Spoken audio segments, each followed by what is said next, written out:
Hi, everybody. This is the Post Movie Podcast. I'm Steve Head. I'm John Black. And we're recording. Finally, after all the shit that goes down in a week, life stops. And now it's time to record a podcast. That sounds like a soap opera introduction. Momentarily. So, like sands through the hourglass, so is another podcast with Steve and John. Oh, man. Yeah, you know, this is basically, like our weekly adventures in movie going. And God, man, sometimes you just get movied out. And I am... You didn't even go to Conan this morning. I didn't. I couldn't. You were movied movied out from the days before and last night, and I wanted to be there, and I overslept, and... anyway. 3-word review? Yeah, I should be more up. I should be having coffee right now. No, you get too jazzed. 3-word Conan review. Ready? Conan is crap. Let's move on. You know, I will admit to you this, that I'm friends with Ed Simkus, who's been on the podcast before. We should have him on again. Wow. You'd like to. Anyway. It's been a year.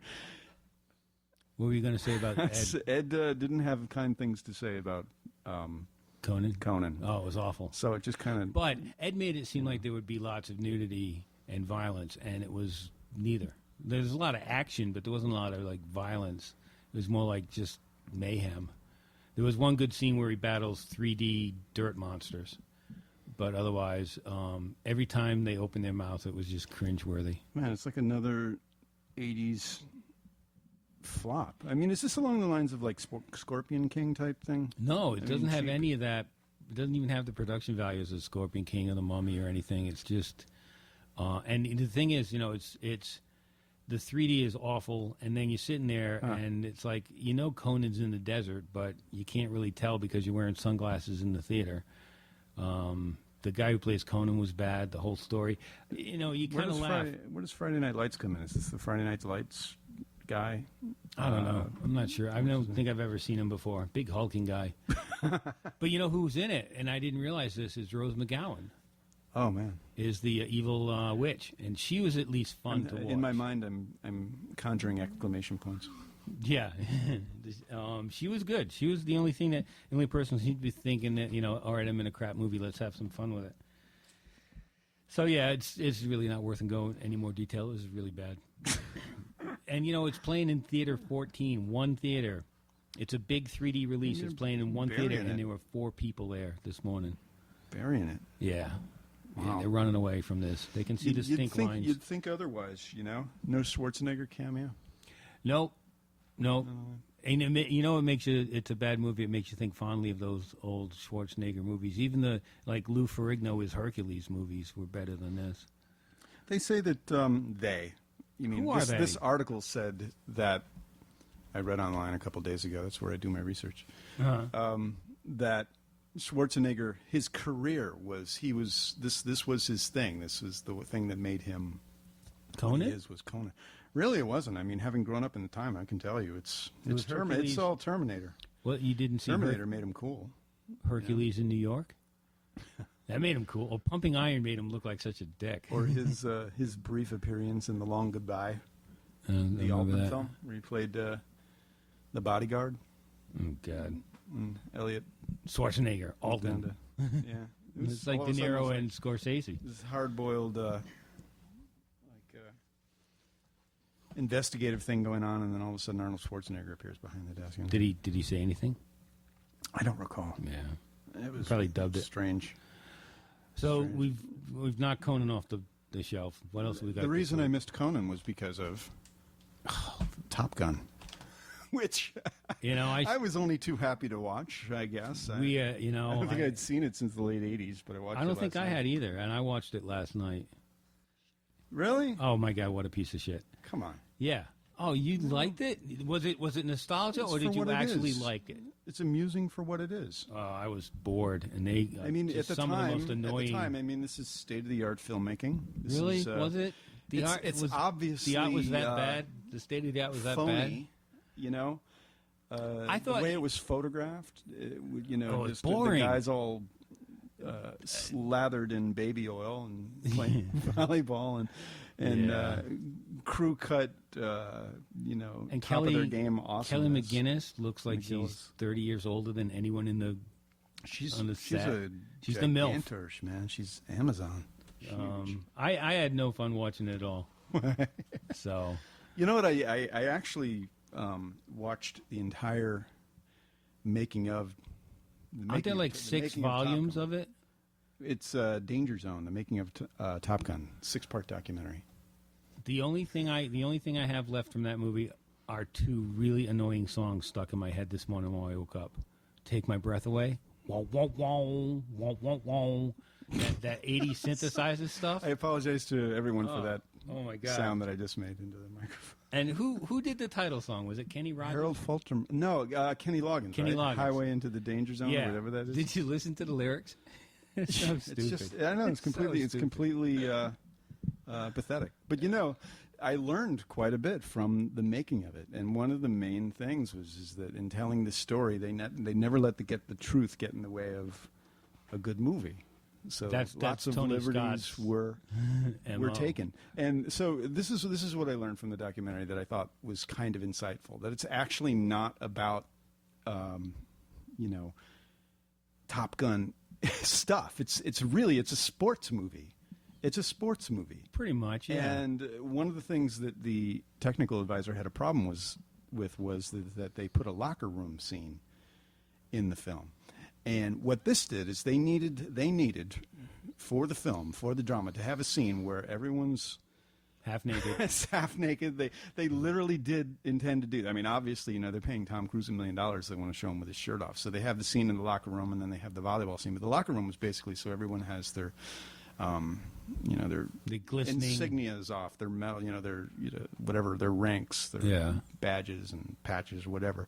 So everybody's on the same level, and then they can create this tension. That it's really just about this one-on-one competition between Val Kilmer and Tom Cruise. Do you really think there was that much thought put into it, or they just want to see him shiny and buffed? Both.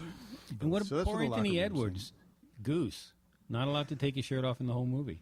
No, and he even played volleyball with his shirt on. I know, but he was rocking that 80s porn mustache. Yeah. So, Yeah. he had that going for him. Talking about porn.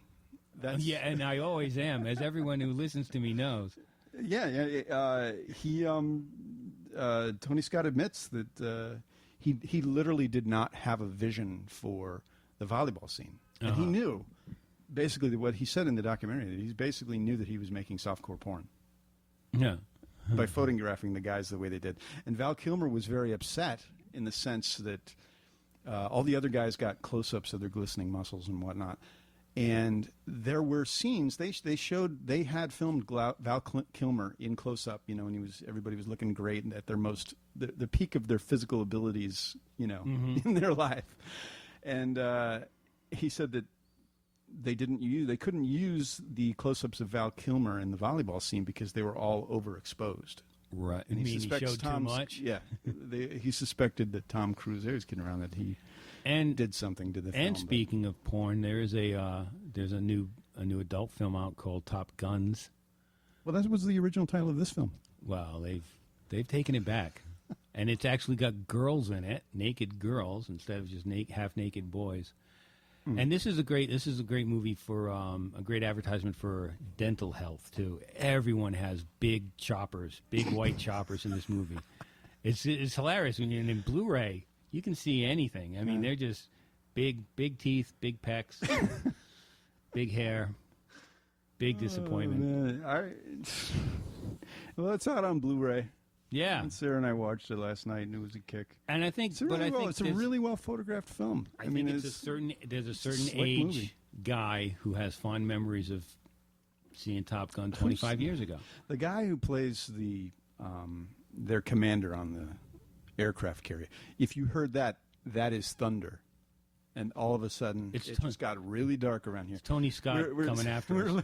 Sarah and I call this our apartment the observatory. We watch movies, tons of movies. We've got a large amount of movies here, but mostly it's windows overlooking a portion of Washington Square, and it just became very dark in here. It's Tony Scott. He doesn't like anyone talking bad about his As soon as we started dissing Top Gun, Top Gun. it just went, yeah.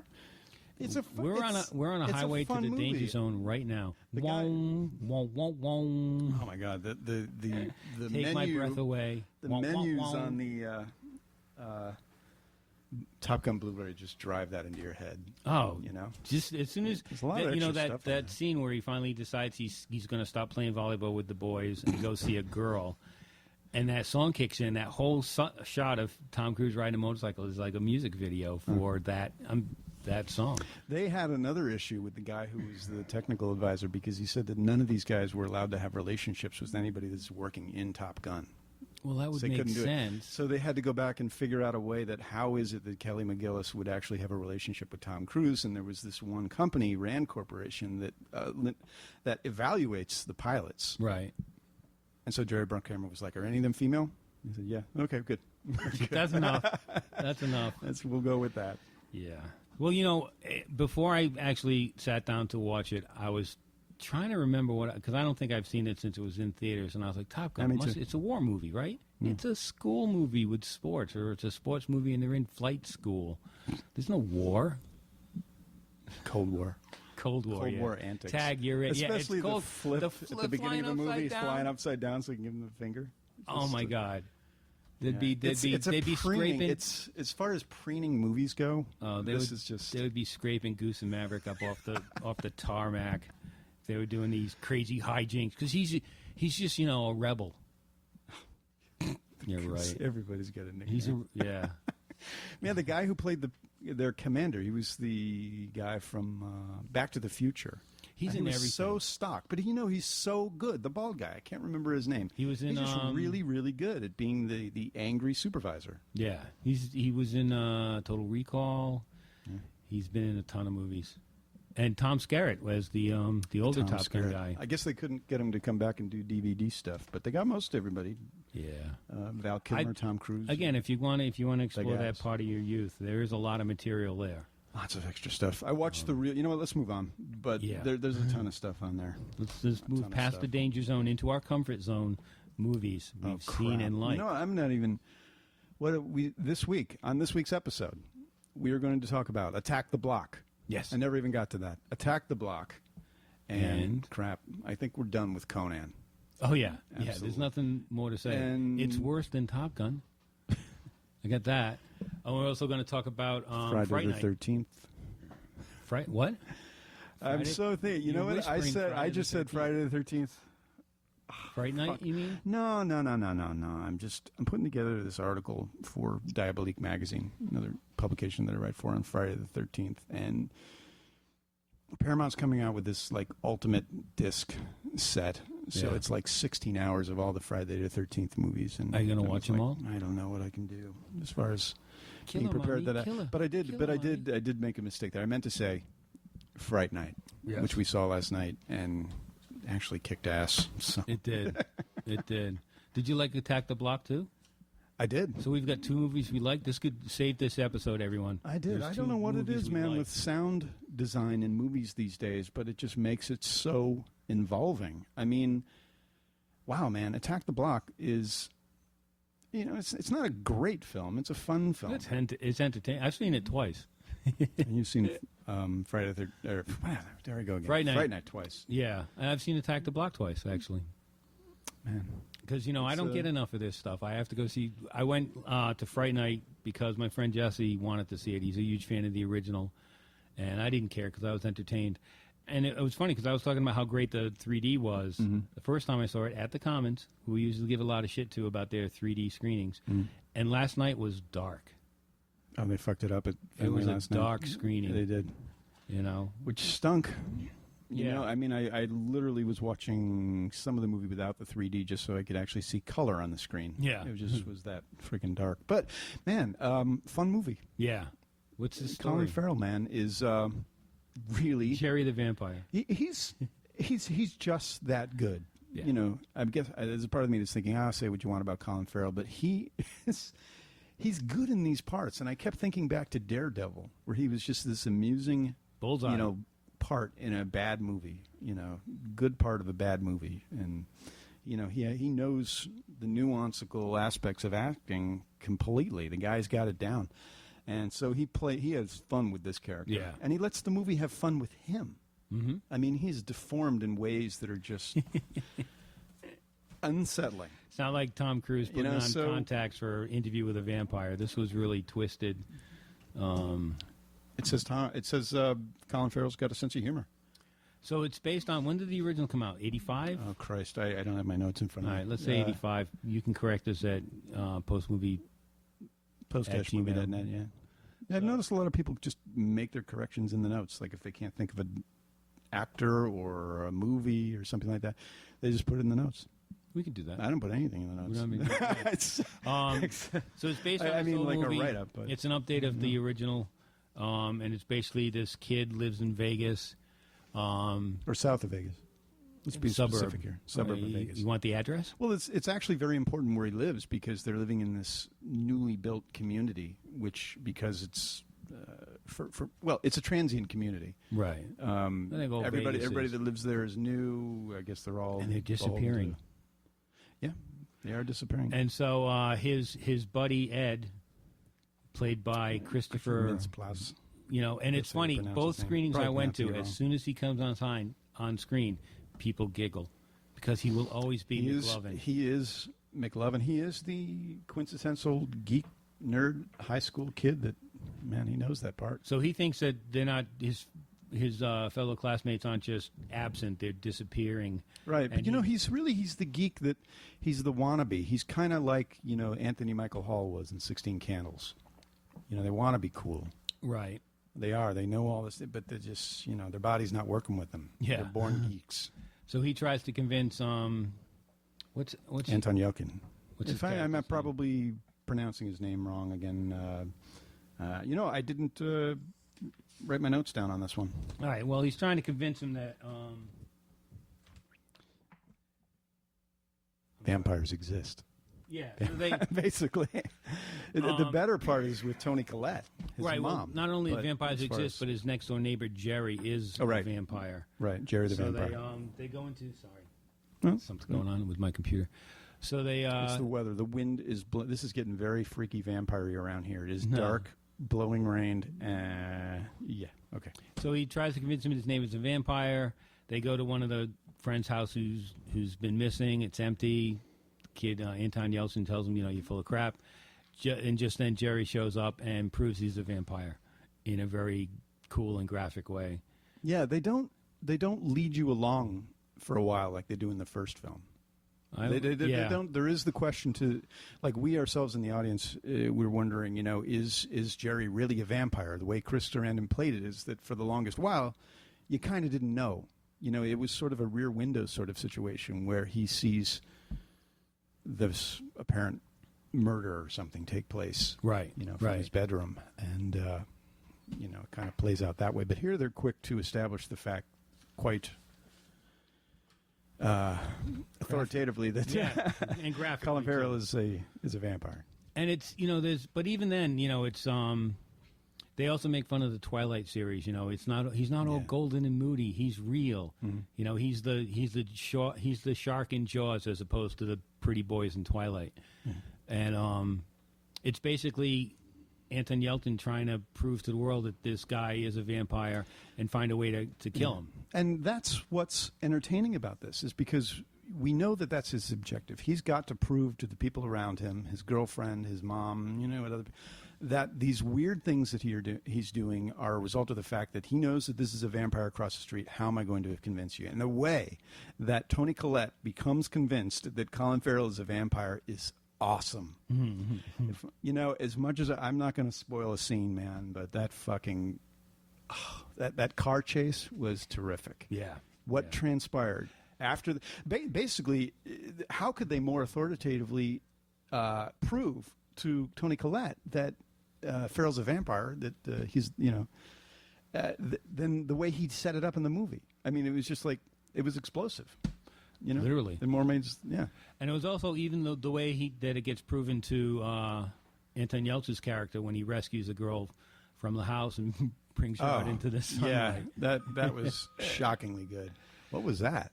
It was round two. Round two is my phone. I'm trying to go on IMDb on my phone to so we can stop pretending we know what their names are. You know, the thing that happened is that I spend time before the podcast like writing stuff down. You know, I got tons and tons of notes. And Charlie Brewster. Anton Yelchin is Charlie Brewster. Charlie. Jerry the Vampire. And then David Tennant, who most people will know as Doctor Who, the Doctor on the Doctor Who BBC series, plays Peter Vincent.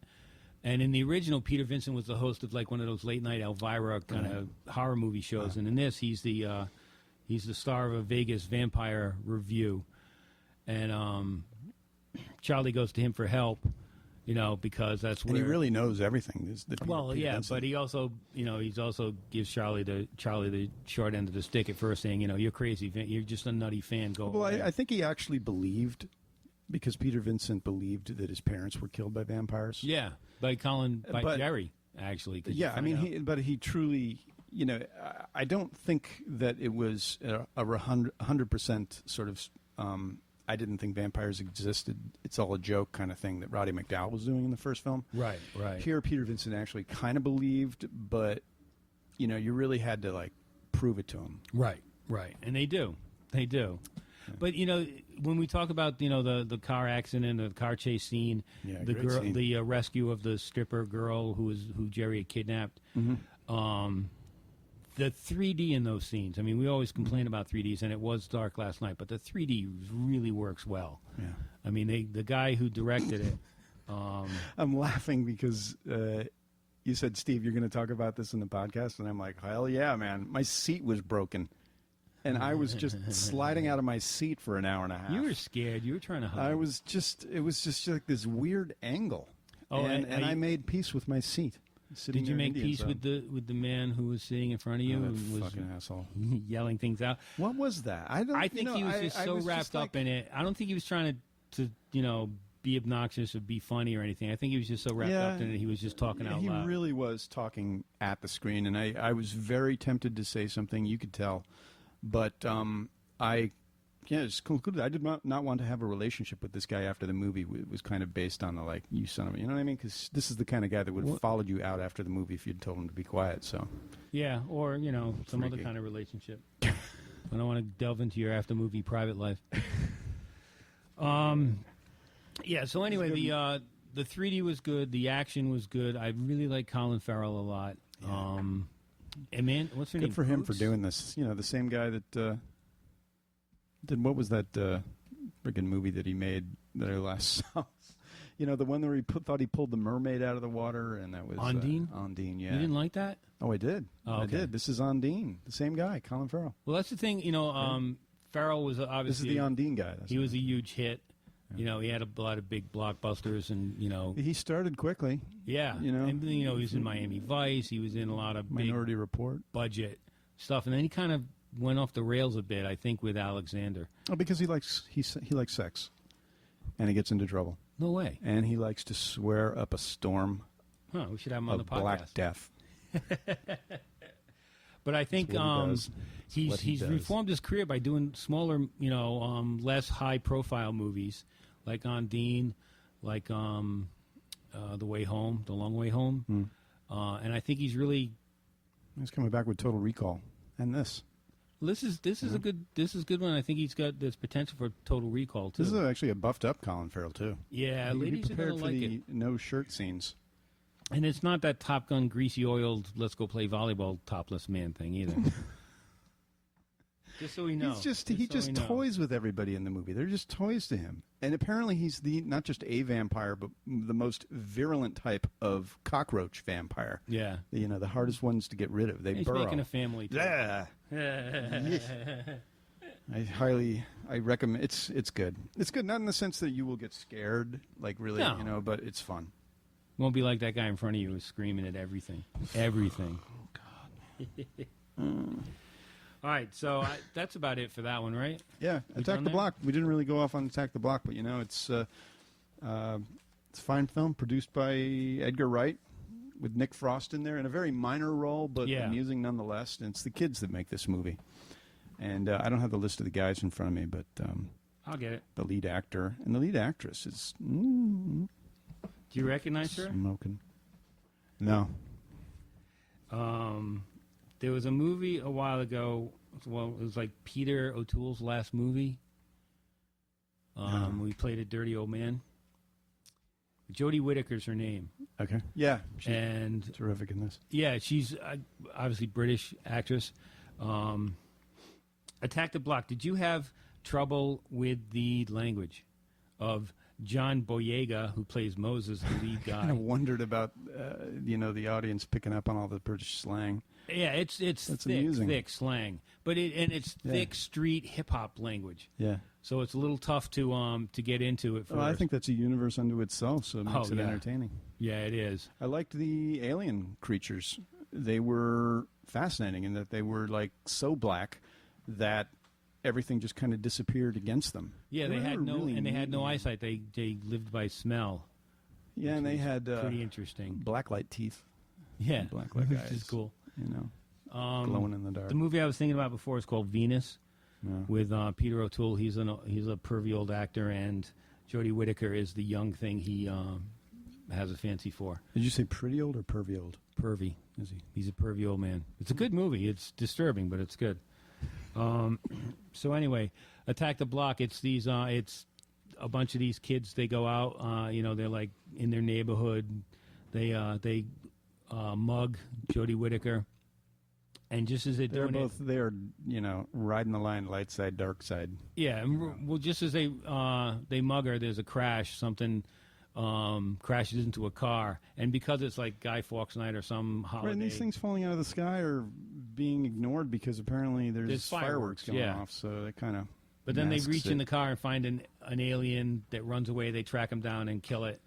And then they're like, hold him like a trophy. Yeah, this is this cool dead alien thing we've got. Let's bring him over to our friend's house. His friend that has a weed factory. The weed room. Yeah, the weed room At the top of the block. But it turns out, Project. as soon as they get up there, more of these creatures start landing to come after because they can smell the one that they've got. Right. Well, there is a kid in the film who had studied animal behavior or insect behavior, has a degree in it, and he's a dealer that comes to the block to score with Nick Frost, get in, and he ends up during the process getting trapped by these aliens. But he, as it turns out, theorizes that the aliens themselves are somewhat like moths, and that the female of the colony gives off a scent, Pheromones. or a pheromone or something that attracts the others. And so basically that's why all these aliens are congregating on the block, is to get to this one particular alien that has already died, but they don't have eyes. No, but They go by can nose, smell that so. heady female scent, heady alien female scent. I wonder if that's a metaphor for For? the kids in the film, and the moves are, they're trying to get with the girls, and there's the girls' room, and I just make a joke. Give me this stupid. I know I'm putting that out there, but okay. Anyway, really, it's a good mix of action and comedy.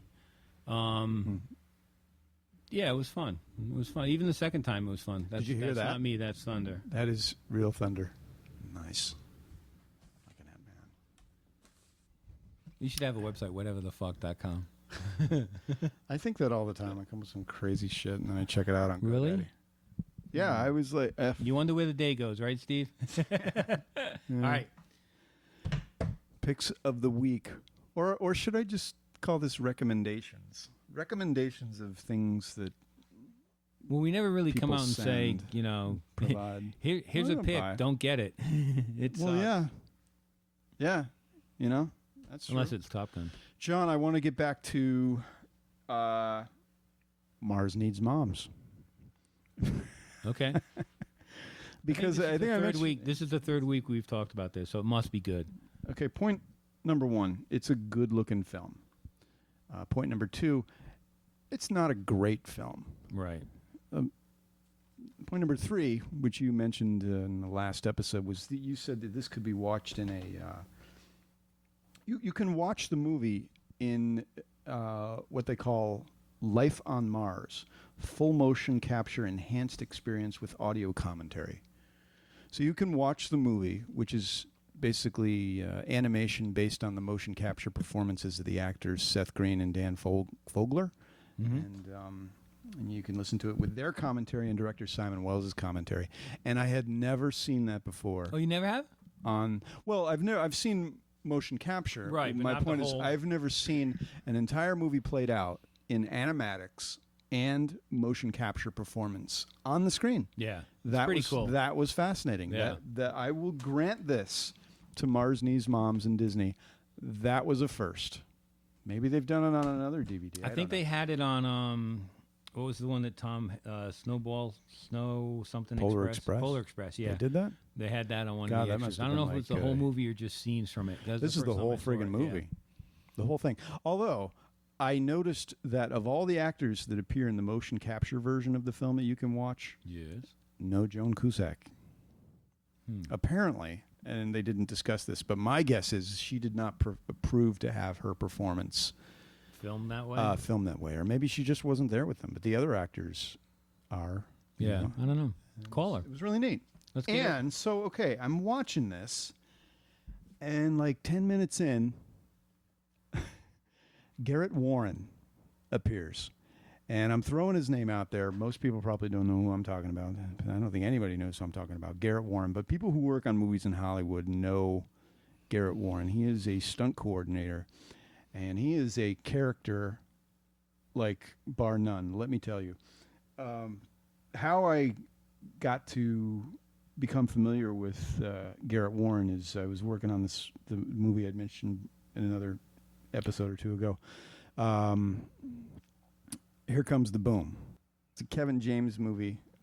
And Garrett Warren was the stunt coordinator. Okay, so we're watching, it's about MMA fighters. And he's basically, I'm not allowed to talk about like what's in the movie, but he's choreographing the fights.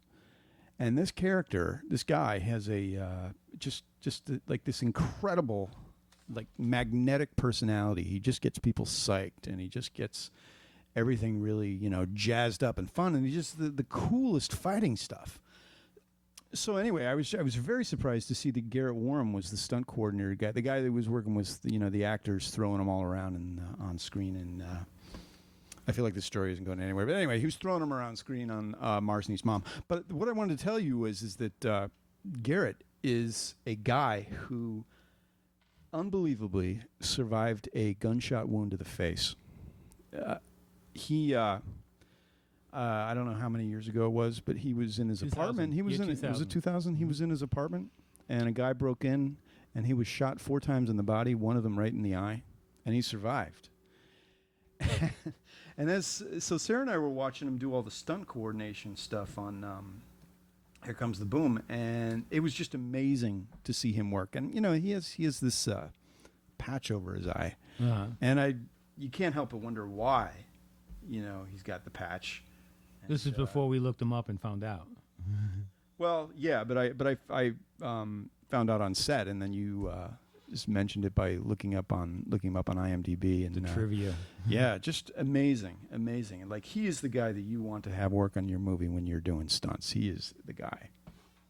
He is the guy. He's a 5th degree black belt in Taekwondo and has 3 world martial arts championships. I got a couple things to recommend, but John, what do you got? I'm going to start with this movie called Dream House, directed by Pang Ho Chung. You know how they always have quotes on boxes. Like they have movie ad blurbs. They have blurbs on boxes. Yeah, like what a piece of shit, John. Yeah. Black. So Postman Kim Podcast. Newman from Empire Magazine calls it gleefully gory, not for the faint of heart. That's the perfect recommendation for this movie. It's about a girl who wants to live. It's set in Hong Kong, and she has her heart set on getting an apartment in this building, and she really can't afford it, so she's putting in a bid, and she's doing all this stuff. But meanwhile, at night, she breaks into the building and kills people in the apartment building to drive the prices down. Nice. And she kills them in the most vile and disgusting ways you can imagine. That is Rent Control. Yeah. It's. I'm not shocked too often watching movies. I was pretty shocked watching some of the killings in this. And the thing was, I was watching it at the food court over near Boylston Street. Oh God, I've got to. And suddenly I had to like slam the cover shut because she had just killed a pregnant woman by sticking a bag over her head and sucking the air out with a vacuum. And and that's one of the calmer ones. So, but it's not only gory, and I do like that kind of thing, but it's also got a good story. You find out why she really wants to live there. It's got some political commentary and all that. It's from IFC Films, and the lead actress played at the Coolidge last month. I think it was a midnight show. Did it? Yeah. A woman called Josie Ho. She's really good. Yeah, it's a midnight movie. It's disturbing, but From IFC. yeah, highly entertaining. I'm intrigued. I haven't seen it. I'm curious. I wouldn't sit down with Sarah and watch it. No. Just not going. I'm going to say I wouldn't sit down with anyone and watch this. It's kind of a private thing, John, you were talking about, oh God, I don't know what it was. It was like making noises or something while people were in. You mentioned the food court. I had something happen in the fucking coffee shop the other day that has never happened to me before. Uh-oh. What? It was like, What did you do? oh God, this is embarrassing. I farted so loudly. It was. I'm glad It was just fucking insane. And I'm saying that not because it's just funny, but I'm not trying to be crass. But it was like I'm Farts working. are funny. I'm studying my movie stuff. I'm going over my things. I'm putting together this Friday the 13th piece for the magazine, And all of a man, sudden, I just this. Imagine, if you will, a coffee shop that's playing Miles Davis, and there's just maybe 5 people in there And quietly working. you You can hear a suddenly pin just- drop. All of a sudden, yeah, bomb drops. kaboom! Oh my God! Like you, could, like the window shook. Did you automatically take blame, or did you look around and see? Who No, did? I took. There's nothing you can do. I took blame. See, that's why it you was need just- a dog. I You just always started blame the dog. laughing, and I said, and the girl at the cash register was laughing, and it was like a perfect storm. And it just Boats. It was such a big like fire. I could Boats were I could upset. go over, like, if I redid the situation, I could look at the charts and kind of look at it thoughtfully and like it all led to a perfect storm. And I said to her, I have never farted like that in a coffee shop before. Yeah. It was such a good fart that I actually emailed Sarah and I said, OMG, I've never farted so loudly in a coffee shop before. Well, I'm so glad that followed my recommendation. It kind of took the wind out of the It's sails like- here. And here I am trying to study, some Stanley Kubrick. And Stanley Kubrick that was farted. So embarrassing, man. And I was crying. I was laughing so hard. The people behind you were Oh, crying she was for laughing. different reasons. She was laughing. No, Have you been no, back to no. this coffee It was shop like, since? in a situation like that, all you can do is just laugh it off. It was what? Have you been back to this coffee shop since? Oh, sure, Good. sure. I'll never go in there. It was unforgettable. They'll be telling their grandchildren. They probably have police tape around the booth. It's a special moment. Well, thanks for sharing. If anyone else has fart stories Well, they want to share, you spend a lot of time, I think, as you do in the library and whatnot. And I thought, oh, you're gonna, you want to share a noise that someone else is making. Oh, there you go. thank you. Sorry, John. No, it's I didn't mean that to be hurtful. It's not hurtful. All right. So what That'd be else funny. besides? I'll try to think of a discussing bodily function story after your review. Well, what have I do you got? I've got. Well, I want to get this one out of the way quickly first. Hoodwinked 2, and I'm not recommending it, but what I am saying is Sarah and I watched it the other day, and it was kind of amusing. Uh-huh. It was kind of fun. I'd never seen the first one, and the animation looks just nothing more than a fancy animatic at points. Yeah. Storyboard animation, but it had some funny moments. I guess I'm like regretfully putting this in sort of a fucking guilty pleasure, I suppose. Okay. Yeah, It's like farting. that's what it was. Yeah. Yeah. So I'd rather admit I'm- farting in public than watching and the whole Hoodwinked thing is too. like I mentioned that, but it was so damn funny, and it's like at the same time I'm like, trying to do something serious, trying to actually, The next time get you together some stuff to teach people about film, and or farting. The next And time you don't think laugh about at a fart joke in a movie, I'm going to chastise you. but it's so yeah. Anyway, All right. So Anyway. Hoodwink 2, yeah, more fun than a fart. yeah, Now something serious. really digged it. Stanley Kubrick's The Killing. Yeah.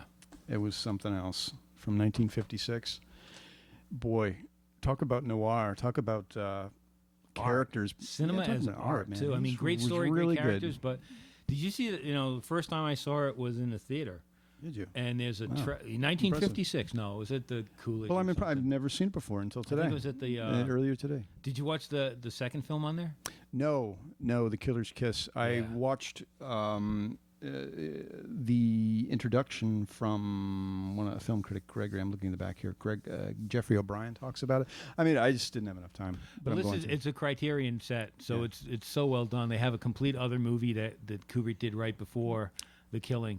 But there's this tracking Grungy, shot New York. Yeah. where these guys are, they're planning to rob a racetrack, and there's a tracking shot that goes through the apartment as they walk from it's like one of those railroad apartments. So it's just one long apartment, and it starts from the bedroom and tracks them through like 3 rooms to the kitchen. It's an amazing shot. And even in the at the horse track where they're sort of tracking past all of the different windows that you can place bids and stuff like that, your bets, and amazing. Yeah, and Really it's amazing. beautiful black and white photography. Good story. Love the Loved ending. that character the guy they hired to take down Red Hour, the horse. They hired this strange talking Italian guy to set up shop on the river across from the racetrack because he was a crack shot, and he was going to sniper the horse, which he does. But this character, I don't remember who the actor was. Terrific. Yeah. Terrific. Everyone It's basically it's like a Ocean's 11 setup to take down a racetrack. Yeah.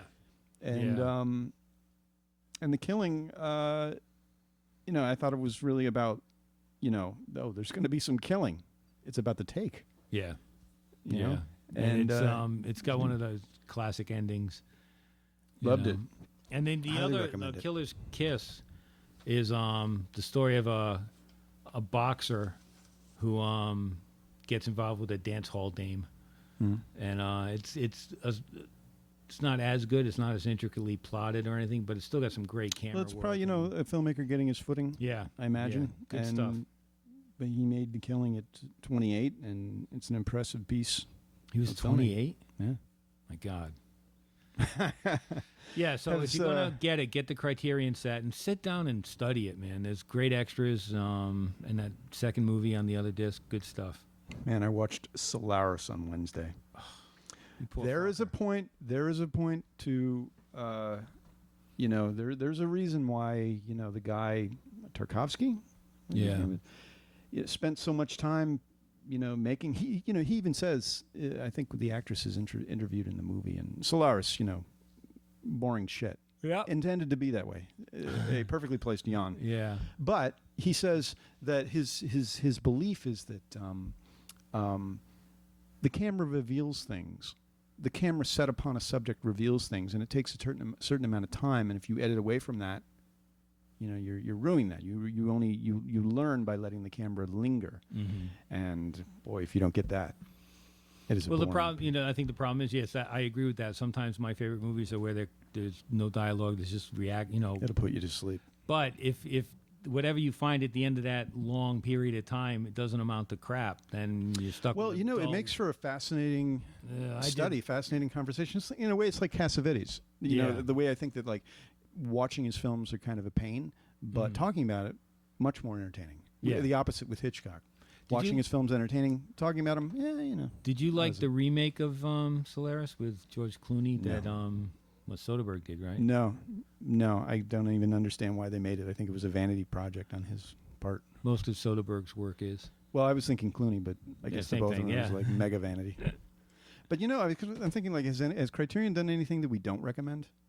I wouldn't recommend Solaris, Yeah. but no, they haven't. Somebody, I do have one coming up though. They just put out If with Yeah. Malcolm McDowell. You would not recommend that? No, I'm so psyched. I haven't seen it yet, but it's sitting on my kitchen table.